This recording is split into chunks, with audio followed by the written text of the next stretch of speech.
Move 13 Actu.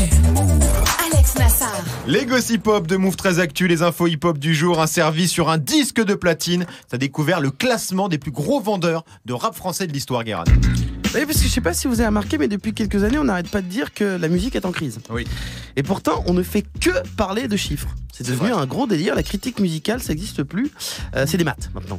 On calcule, on fait des additions. Pour les gens comme moi qui ont commencé le rap jadis, c'est-à-dire avant Jacques Chirac, on n'en avait strictement rien à battre des chiffres de vente. Ça n'influençait pas spécialement nos goûts musicaux. Sinon, j'aurais pas écouté Salif et j'écouterais René Lataupe aujourd'hui. C'est vrai, non mais c'est vrai que les maisons de disques et les artistes communiquent de plus en plus sur le nombre d'albums vendus, etc. C'est ça en plus, parce qu'avant, dans les labels, j'imagine qu'ils devaient faire des réunions en chiant un peu mou les jours de sortie, tu vois. Ouais. Mais nous, le public, on savait pas.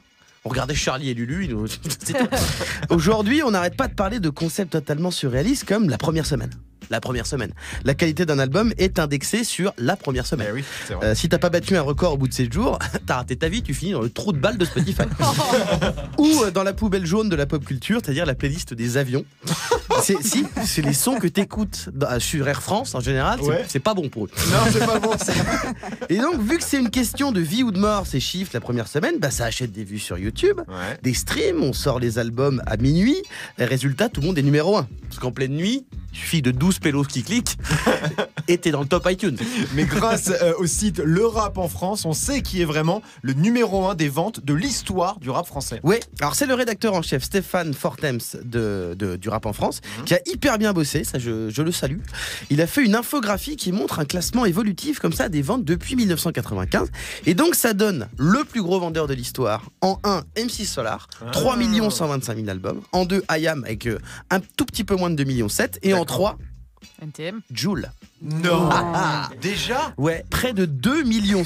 Alors, il précise, Stéphane Fortems, que ça m'étonne. Il ne compte pas les lives et pas les best-of, que les albums et les mixtapes. Ce qui explique Jul, qui là sort un peu moins, mais il y a quand même pendant 4 ans, il avait un rhume, il éternuait un album, le mec. C'est vrai. Et les Booba, Rof, tout ça, ils sont où? Ils sont juste derrière. Alors en 4, il y a Gims, puis Booba. Ouais. Puis Rof, donc là Booba est content. D'accord. Puis ensuite NTM. Alors, c'est pas des chiffres totalement exacts au compas, tu vois, parce que c'est compliqué d'avoir les chiffres exacts, de tout communiquer, mais je pense que vu le taf, c'est quand même, je pense, proche de la réalité, et ça confirme qu'il y a bien eu une crise du disque. Parce que Solar et IAM, ils sont en tête quasiment tout le long. En gros, ça bouge plus. À partir de 2006, ils sont en tête et personne ne les rattrape. Donc, ce qui veut dire qu'on achetait vraiment beaucoup plus de disques avant. Bon, je connais des gens qui les empruntaient à la Fnac. Bon, il y a prescription, on veut dire, ce genre-là. Voilà, on comprend pas, nous, on sait pas, on emprunte. Ils nous leur demandaient pas après. Donc on les rendait pas. On savait pas comment faire. Mais surtout, ça prouve un truc, c'est qu'on vend peut-être moins de disques aujourd'hui, mais c'est pas une raison pour dire que c'était mieux avant. Le rap n'est pas plus mauvais. Parce que déjà, c'est con de comparer les groupes et les époques. C'est juste des habitudes de consommation qui ont changé. Parce que si la qualité était uniquement sur la quantité et le buzz, le plus grand tube de l'été de l'histoire depuis 98, c'est la Marseillaise. C'est vrai. C'est vrai. Merci beaucoup, Guérin. Le classement des 15 plus gros vendeurs de rap français depuis 1995 à découvrir dans le détail sur move.fr. 13h, 13h30.